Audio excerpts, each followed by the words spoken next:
Mixed by Dupe Studio Mohammed.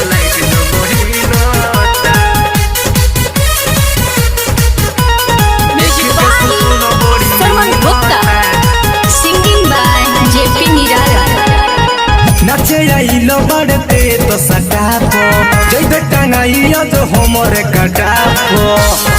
अरे टंगा जेबी नाचे आइलो बढ़ते तो सटापो जइबे टंगाइयो जो हमरे कटापो माल बतापो के ही नोता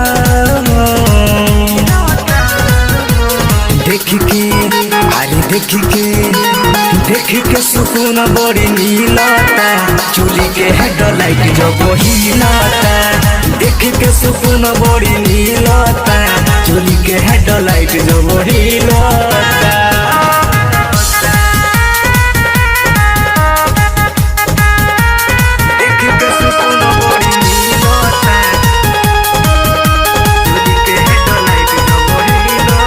मालो बड़े पपीते झकास जानो मारो तलल का फराक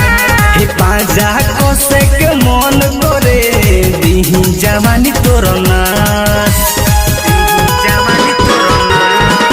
मालो बड़े पपीते झकास जानो मारो तलल का फराक पाजा में कोसे के मन करे दीही जवानी तोरना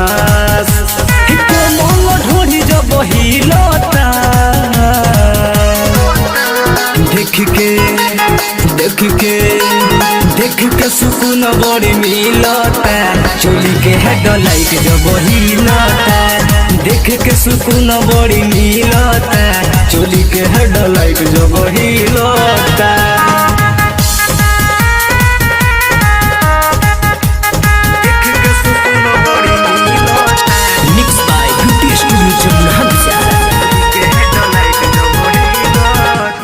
करेला पुरला सालोस धोके बहिया में हमारा के कोस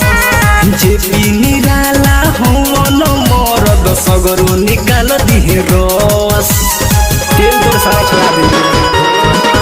उठ करेला तोरला सालोस धोके बहिया में हमारा के कोस सुनु जे पी हो न मरद सगरो निकाल दिहे रस इंद्रजी चीन होता